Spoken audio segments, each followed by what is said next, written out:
Explore.org, a partnership with Explore.org and Katmai National Park and Preserve since 2012.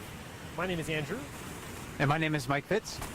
And we are broadcasting tonight from the Falls platform here at Brooks Falls. This is a broadcast we do repeatedly during the peak season here in Katmai National Park.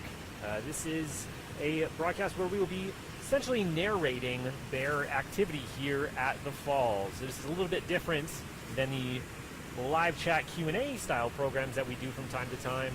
This will be more us talking, describing the activity of the bears we see in front of us. Exactly, and hopefully we'll be able to answer as many of the questions that you might have about the bear and salmon activity. We're going to try to give you some idea of our understanding of why the bears are doing what they're doing. And as you can see, there's a lot of bears around the waterfall tonight. Andrew, how many are you counting? Oh my gosh, there's a lot of activity. I feel like every time I turn around I see something else interesting happening. On the lip alone right now we have about 4 bears, 3 in front, 7, 3 more in front of that, about 10, 11, 3 more in the riffles. I'm seeing about 17 bears immediately in my view shed, and I'm not looking that hard. And this is a peak season for bear activity at Brooks Falls, isn't it? This is the big show, and it's all because of the salmon, the sockeye salmon, coming up from Bristol Bay in their annual run. They're coming up from Bristol Bay, returning from the ocean to spawn. We're expecting about 51.3 million fish to move through Bristol Bay. So far, about 1 million of those have come into the Naknek drainage, of which this is a part. And there haven't been a lot of fish in the river today, and you can actually see the bears are a little feistier compared to last night already. In fact, number 856, the river's most dominant bear, just posed a challenge to another adult male, a smaller one, got right up in his face, and you can see 856 walking away right now. So again, when an interaction, 856 is the bear on the left, when an interaction happens between 2 bears, and it's not over a fishing spot, or a specific food resource, or access to a female, it's the male bear it's the bear that's more dominant that's gonna break off that encounter. Right. So we have bear 856 there, sort of mid-river, in near some of the boulders there. Moving towards us, it's what we call the jacuzzi. We have bear 480, nicknamed Otis. He's sort of a staple, a fixture around here, as many of these bears are, returning year after year. And he's also one of our older bears. He is, yes. He's at least 22 years old, maybe a couple years older than that. We're not exactly sure. He's been in the jacuzzi a lot over the past hour or so, and I actually haven't seen him catch any fish there. So it's, again, well, he just proved me wrong there. He heard me talking, and he's like, oh yeah? Prove you wrong. All right. But very skilled in that location. There's another bear actually just sort of waiting his turn. And this is another large adult male. Seems like he didn't quite want to challenge 480 for that fishing spot. Maybe his temperament's just a little bit different tonight, but we've seen him push other bears out of that jacuzzi before. Last night he was challenging other bears. And this is, Mike, if I'm not mistaken, this is an unidentified male bear. We're not exactly sure who that one is. Right. I know a lot of camp viewers have their suspicions about who it might be, but I'm going to refrain from venturing a guess or an opinion, because I really am not sure about his identification.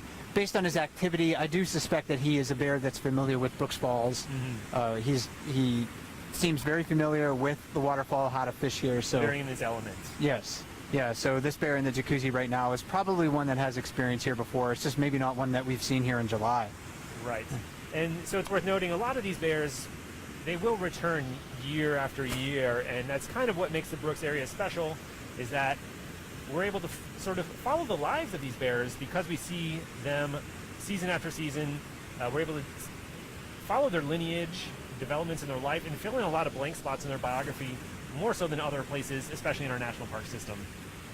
This is really the first place for me where I was able to learn about the individual tendencies of individual animals. Other national parks I had been in, I had seen wildlife, but it was very like a passing glimpse of a bear or a passing glimpse of a bighorn sheep or something like that. I never really had that opportunity, and I think that's actually really unique and special about the bear cam experience, is that we do get to watch these animals year after year, season after season. And sort of moving back towards the back wall there, just beyond that identified male, we have two bears that often look very similar. I believe, is that 747 in the front or in the middle there? Yeah, 747 near the log. Yep. Yep, yeah, one of the biggest bears in the river, if not the heftiest. And then behind him, again, that very dominant adult male, 856. Yep. Sometimes those bears get confused, and I confuse them occasionally because very large animals. Their faces are different. 856, you might be able to see, has a tendency to sort of like lick his lips a lot.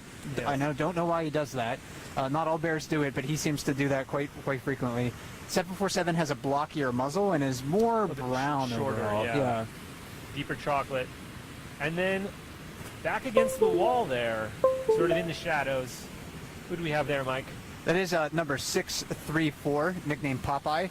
Especially when he was a younger bear, he had very large furry forearms, hence the nickname. Fairly blonde ears right now. Classic looking grizzly or brown bear. Very prominent shoulder hump. A wide face, dish-shaped face with a muzzle that projects out a fairly blocky muzzle. Yeah. So easy to recognize him. And again, if you were to pick out of a profile or a lineup of these bears, you were to say which one looks most classically like a brown and grizzly bear, he would maybe be most people's classic selection. Brown bear. Yes, when you think of Alaskan brown bears, that's sort of the image that comes into your mind. And bear 480 is moving back towards the falls, not in the jacuzzi. He did not displace that unidentified male, but he is reapproaching. Yeah, and it seems like maybe he just wants to hang out. Maybe wait his turn. Yeah. He's a big bear, and he can often get to the fishing spots that he chooses to. Right. But he does have to contend with the larger male bears. So each one of these bears that we were just talking about, kind of lined up below Brooks Falls, a lot of times he is subordinate to them. So he'll more often wait his turn than try to challenge them. And then we have currently 3 bears on this front part of the lip. And one adult male bear that is fairly recognizable. You can see those other bears right now. They are backing up. Right. They're smaller. Clear in the room. They see that bigger adult male coming, and they just get out of his way. In Lefty.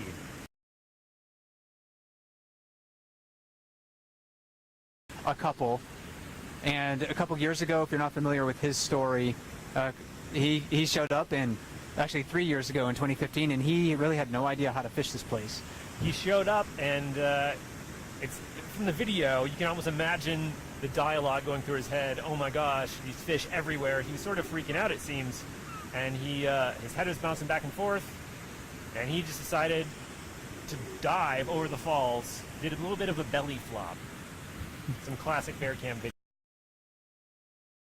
Fishing at Brooks Falls, patience can be a virtue. The most experienced, most dominant males oftentimes will just sit and let the fish come to them. And on the lip of the waterfall, a couple of younger bears that seems like just to be lining up in the queue there, like they actually want. Right. They want to get there, but they have to wait their turn. And they are sort of vocalizing at each other. Yeah, they're about the same size, but could definitely. But beyond them, next to, we have a little bit of interaction on top of the falls. Looks, is that, let's see. A showdown over space. Yeah, it looks like that's 856. And then a young, or I don't know if she's young, but that's an adult female. One of those adult females that remains unidentified for the time being. And 856 really got up in her face. I missed the first part of that. Yeah. Maybe she was just in the wrong place at the wrong time. Simultaneously, 775 is challenging 409 for a fish. Right, and 409 is a female we haven't talked about yet this evening, but she's on the lip a lot. And meanwhile, 856 is taking advantage of the situation. But maybe he just doesn't want that other adult male to assert his dominance, right. And he's there to roll. on the Brooks River. And 775 is really not being super aggressive about that, but he's Oh. reaching in just a little bit.